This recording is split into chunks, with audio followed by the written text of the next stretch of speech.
La danse des Ivoiriennes qui s'impose largement dans le relais 4 fois 100 mètres en 44 secondes et 22 centièmes devant le Cameroun et le Canada. C'est le début d'une grande journée pour la Côte d'Ivoire en athlétisme. Les Ivoiriens en effet vont s'imposer également sur le relais masculin 4 fois 100 mètres. Ce sont les seuls à descendre sous les 40 secondes. Le Canada termine deuxième et les Seychelles troisième avec un record national à la clé.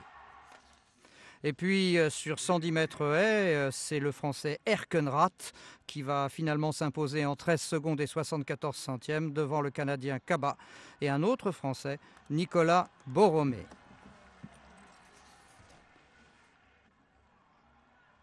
On voit l'autorité avec laquelle Herkenrath finalement s'impose sur la ligne. Et puis enfin, au saut en hauteur, à noter la très belle performance du Canadien Kate qui franchit 2,20 m à son deuxième essai.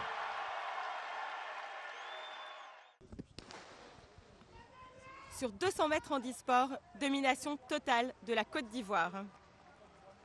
Le maillot orange, largement en tête en sortie de virage. En résumé, 3 courses, 3 victoires pour les Ivoiriens et la perspective d'un triplé en finale.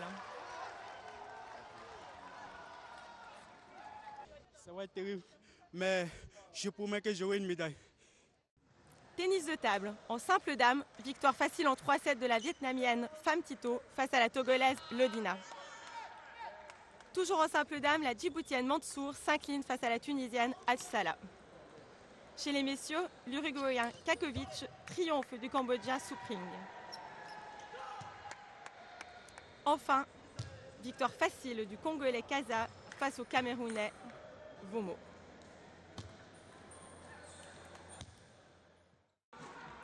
En football, ouverture du score en première période par les Burkinabés en maillot blanc. Égalisation en deuxième période de la Guinée qui se met à rêver.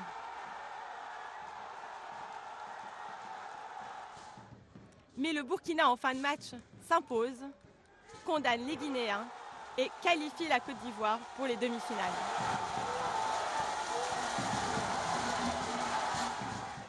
Je fais des collages qui sont numériques en partie, puis ensuite je les transpose sur la toile. Donc dans ce cas-ci, c'est une photo aérienne que j'ai pris du trou, que j'ai rendu un peu plus toxique avec les couleurs. Quelque chose qui peut apparaître séduisant, mais qu'en réalité, c'est une réalité qui est complètement autre. C'est surtout un rapport sur les conditions des femmes que je rencontre autant au Québec qu'à travers le monde. Des femmes violentées, des femmes qui sont un peu exclues de la société.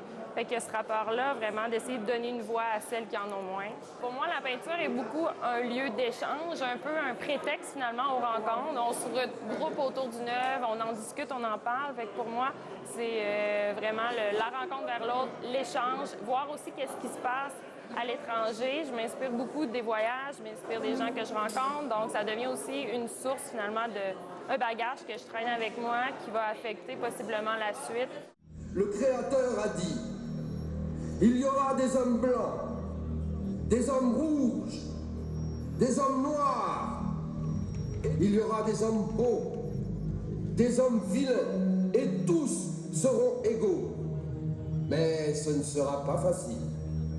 On a eu l'idée de créer cette boule qui représente déjà la Terre. Et au sein de cette boule, il y a une tête qui est représentée. Et les yeux, les oreilles, la bouche et le nez sont des organes de cette tête-là. Ce sont les oreilles qui se sont réveillées les premières.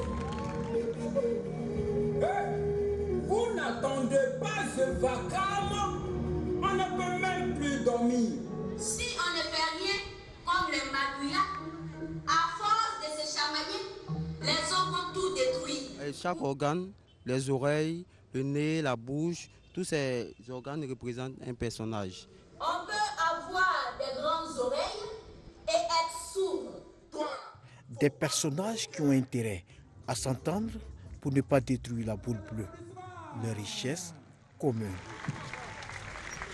La culture est pour représenter, je vois beaucoup d'hommes de culture.